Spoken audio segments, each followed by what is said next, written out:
Hello, welcome to the RegX 3.5 video release notes. Version 3.5 has three major features, obviously real-time text calculation, email invoice overrides, and we made a few changes to the color palettes. Let's take a look first. Here's the home screen, and you can see it's kind of blue with a little touch of gold, but there's no functional changes to the home screen. All the same buttons do all of the same things. The color palette's also carried through to our search pages, where we've changed from light letters on dark background to dark letters on a light background. Much easier to see, so all the search pages are like that. Let's take a look at the order page itself, and you'll see that there's the change where we've now bringing in the user's email address and putting it right on the screen, and also giving you a place now to type in the confirmation email and invoice email, or select print if you don't want to do the default print invoice. However, the default is to do an invoice email confirmation. And the last preview before we get started with actually doing an order is just to take a look at the IMIS page for the customer, and we notice that there is an invoice email tab now, and that's where when we enter our overrides, they will go into this spot. Okay, now let's take a look at an order, and let's see tax in action and updating the invoices, the email addresses for invoice and confirmation as well. I've already selected my attendee, and we'll leave the ship to as the same. Now we'll get a meeting, and we'll just take 2218 and say go. And we'll take this very first one in Saranac Lake that's pretty sure to produce a tax for us.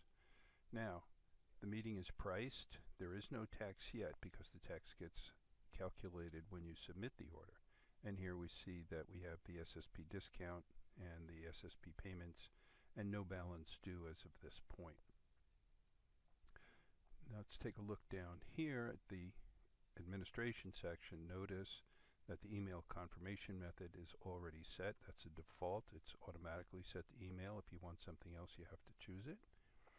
And we'll fill in the order source, and we'll fill in the how heard. Now, to update the invoice email or the confirmation email, notice too that when we brought in the attendee and the bill to, that we brought in that person's email address with it. If we want to override it, we can put it here.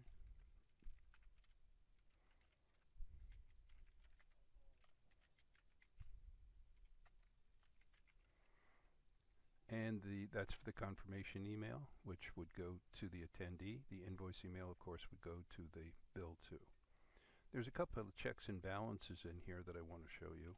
One is to make sure that the email address is formatted correctly. So if we do something like this, which is terribly wrong, but you'll get the idea, and then we try to submit that order, the system will stop and tell us that one or both override emails have an invalid format, and we have to fix those up. The other item is that you can't check both the print box and put in an override email at the same time. The system will also look at that. Let's try to submit that. And it'll tell you remove the override emails or uncheck the print mailbox. It's one or the other. It's either print everything or email everything. So let's take that out for now. Now we're ready to actually go ahead and submit our order. And we'll do that, and let's count how long it takes to get the tax calculated. Not very long at all, pretty good. So we now have a tax calculated of $87.26, and notice that that becomes the balance due, $87.26. That's it for the order. Now, let's go see what this looks like in IMIS. All right, now we've moved over to IMIS and we pulled up this attendee's record in IMIS, and this is Brian Bargman, the person that we just did the SSP order for. And what I want to show you is that here in this new tab, the AMA invoice email, we've inserted in here automatically by RegX the overrides that we put in to the order. Remember, it was be.smith that we wanted the override to go to. And let's just widen this out and see what this is. That's the confirmation that which would go to the attendee. And over here, we can see it's invoice. And print invoice, no, we don't want it to print invoice.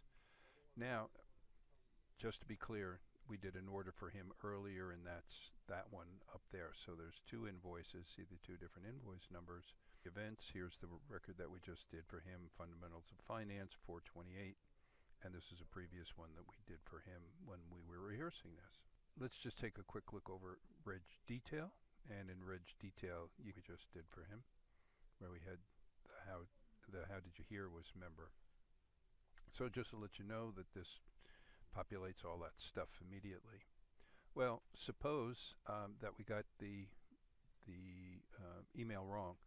You can change that. You can edit it here, and it's not supposed to be B.E. Smith. We made a mistake, and it's just supposed to be B.Smith, and we can do that and then say, yes, that's okay.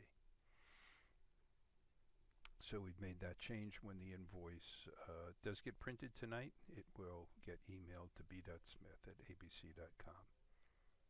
So that's it for the changes here in IMIS. We can see that RegX put the order in, put the overrides in as desired, and we can update and edit those overrides if we want to. Next, let's go take a look at EasyReg and see how that handles the email overrides.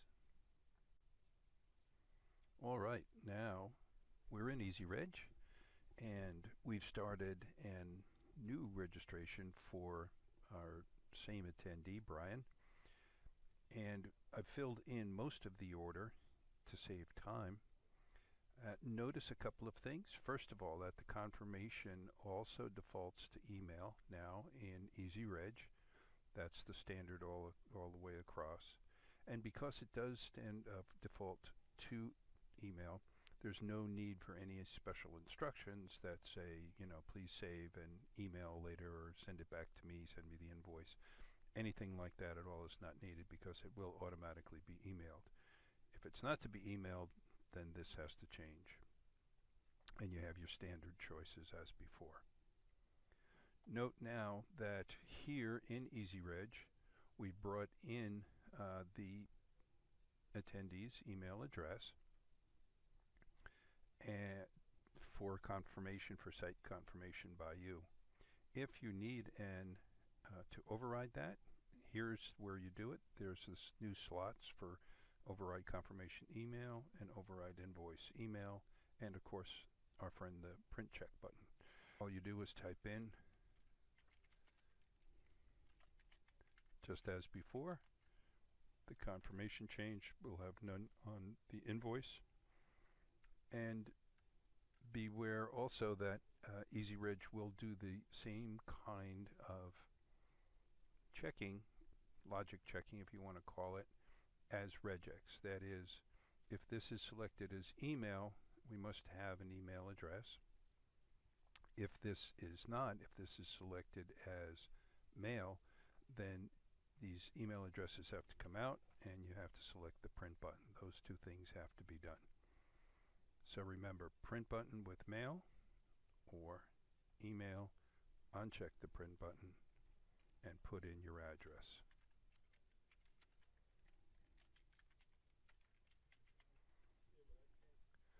Once you have your order set, then you just process the registration as normal.